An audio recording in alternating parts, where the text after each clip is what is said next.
Alright guys, so doing a little reloading for the 308. Trimming this brass here, using this Lee trimmer. And man, I'm just going to work up some more loads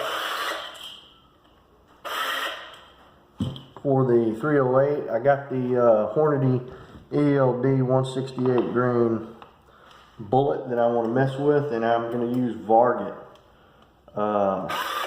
I was using 4064, IMR 4064. So I'm going to switch to Varget.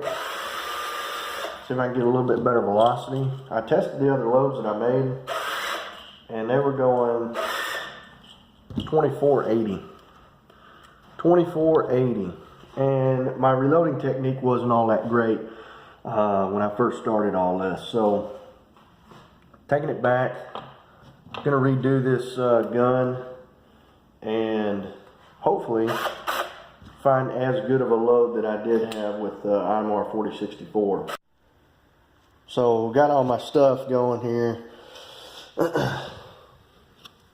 I'm fixing to clean those primer pockets and then seat some primers. Alright guys, so basically what I'm doing here is I'm taking the old Lyman or Lee, whatever tool this is, I don't remember, I think it's a Lyman.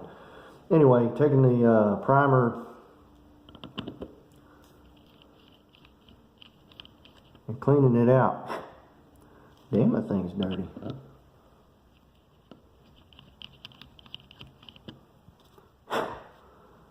You want to put too much pressure on that thing, but it's probably something stupid, but it's something that I do. It's a habit that I've gotten into, and now that I've gotten my extreme spreads down, I mean, it's a ritual for me to do this.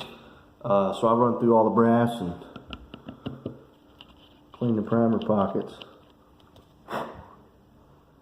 And those things are nasty looking. Like I said, this probably don't make fuck all, but it's what I do.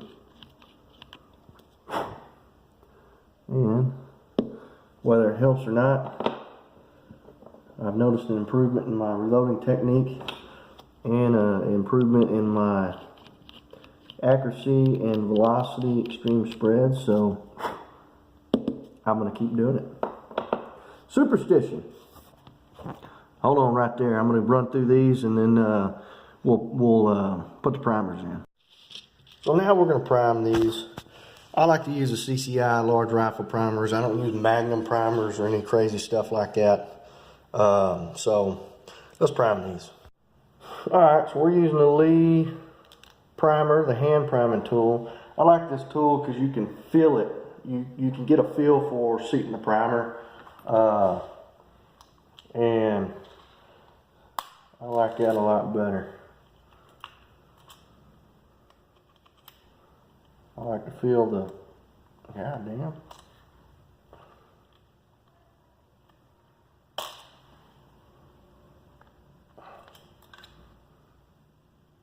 Well, obviously these weren't pressured out, I can tell you that. That was a tough primer to seat. Yeah.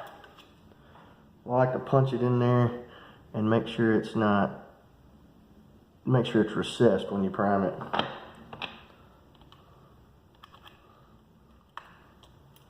So yeah, man, I mean, this is just therapeutic for me.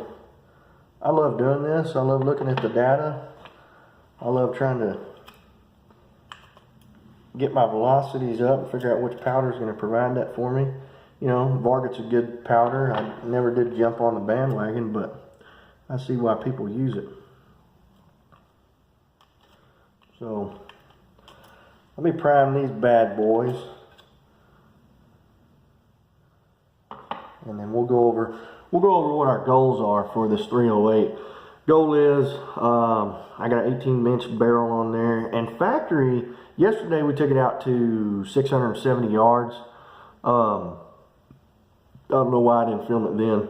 I've been out of the habit of doing that, man. My son was born, and you know, things have been a little crazy around here. My wife was gracious enough to let me go camp out on Friday night because I was jonesing to shoot some hogs. So she was nice enough for me to do that. I don't think I'm going to get a whole hell of a lot more trips like that. But it was fun to do, and if I get a chance to do that again, then I'm definitely going to take the opportunity to go. I really want my son to get a little bit older, and then we'll break him into this. But I took one of my girls, and man, she loved it. She's in the stand, and man, we saw a spike. It was about 600 yards away, and you know, I'm just looking out in the field, and she grabbed me on the shoulder. She said, "Hey, I think there's a deer out there." So I looked over there. I couldn't see it. I looked through my scope, and sure enough, there's a damn spike. It's just his head that she saw 600 yards away, eagle eyes. I'm gonna be bringing her with me on the next couple of hunts.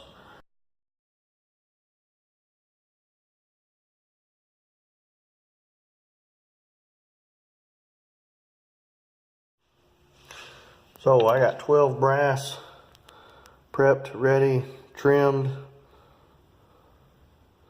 chamfered, deburred, all kinds of stuff. And you can see the extractor marks on there, ejector marks. That was factory, and it was cooking. So out of an 18-inch barrel, I was getting 25, 90, 25, you know, 80s, something like that. That's damn near close to 2,600 feet per second. That's cooking. Now the reloads, I think I've already went over this, but the reloads that I did make with the IMR 4064 are going about 2480. About as fast as my Grendel goes now, and I think I can get some more speed out of that. So we're gonna try and do that. So video's probably not going to be all that great. I don't have a whole lot going on right now. Like I said, got a newborn in the house, so a little busy. But I will be having some videos, you know, hopefully coming soon as time allows. And looking forward to getting out at least a couple times this hunting season and seeing what we can do. Definitely going to slay some more hogs. Man, that was fun. So yeah, I'll try and remember to get video of it the next time we go out. I think I just filmed us in the deer stand, and that was about it. But it was a cold son of a bitch the other day. So anyway, yeah, stay tuned, man. I got more stuff coming as time allows. But right now, I'm gonna toss you guys some pictures, and this is just a little shits and giggles video, let you know what I've been up to. I ain't forgot about you guys, so stay tuned.